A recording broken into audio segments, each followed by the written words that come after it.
Standing committee चुनाव को लेकर कोर्ट जाने की तैयारी में है बीजेपी। ये बड़ी खबर है और बीजेपी इसे रोकने के लिए कल कोर्ट जाने की तैयारी कर रही है। स्टैंडिंग कमेटी के चुनाव को लेकर के एमसीडी के सदन में जबरदस्त हंगामा हुआ है, मारपीट हुई है। इस मामले को लेकर के बीजेपी ने आरोप लगाया है कि मेयर शैली ओबरॉय ने गलत तरीके से एक वोट को इनवैलिड करार देने की कोशिश की और इसी मामले को लेकर आम आदमी पार्टी और बीजेपी के पार्षदों में जबरदस्त घमासान हुआ, जम के मारपीट हुई है, मामला थाने तक पहुंच गया।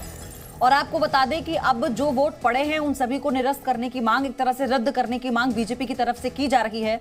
और एमसीडी की स्टैंडिंग कमेटी के चुनाव को लेकर शुक्रवार को भी जमकर हंगामा हुआ। इसे लेकर मेयर शैली ओबरॉय ने दिल्ली पुलिस कमिश्नर से मिलने के लिए समय मांगा है।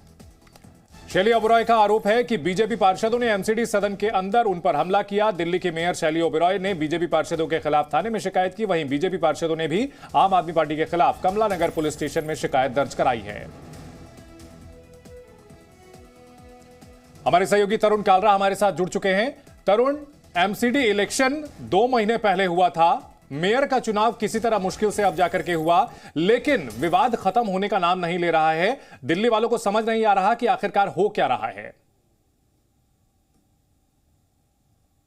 बिल्कुल तारीख बदली है, लेकिन 6 जनवरी के दिन जब पहली बार हाउस की मीटिंग बुलाई गई थी तब मारपीट पहली बार देखी गई थी और इस तरह का अनप्रेसिडेंटेड जो मंजर था इससे पहले एमसीडी के हाउस में कभी देखने के लिए नहीं मिला था।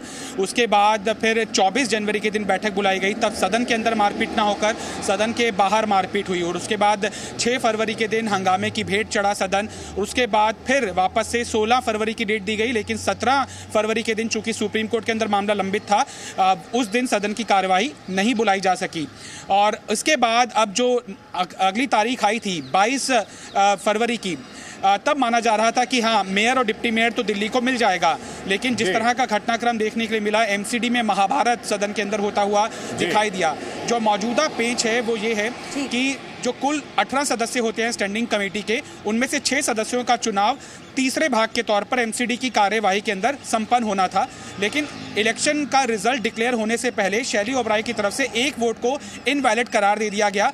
बीजेपी ये दावा कर रही है और उन्होंने एक रिजल्ट जारी किया है, उसमें एक दावा किया जा रहा है कि 3 बीजेपी के उम्मीदवार जीते हैं, 3 आम आदमी पार्टी के उम्मीदवार जीते हैं। आम आदमी पार्टी की उम्मीदवार सारिका लोएस्ट वोट काउंट होने के मद्देनजर चुनाव हार गई हैं, लेकिन बीजेपी ये दावा कर रही है कि आम आदमी पार्टी हार को एक्सेप्ट नहीं कर पा रही है, जिसके कारण डॉक्टर शैली ओबरॉय असंवैधानिक तरीके से एक चीज तो साफ है कि विवाद चाहे कुछ भी हो, एमसीडी का नाम बदल के अब मुक्केबाजी कॉर्पोरेशन ऑफ दिल्ली कर देना चाहिए और पार्षद बनने के लिए आप ये जरूरी अर्हता ये होगी कि आप कुश्ती जानते हो, लड़ना भिड़ना जरूर जानते हो। और दूसरी बात भी है कि तस्वीरें इतिहास के पन्नों में कैद हो चुकी हैं चंदन। अनुशासनहीनता की जब बात आएगी सदन के भीतर तो इन तस्वीरों को याद किया जाए। बिल्कुल।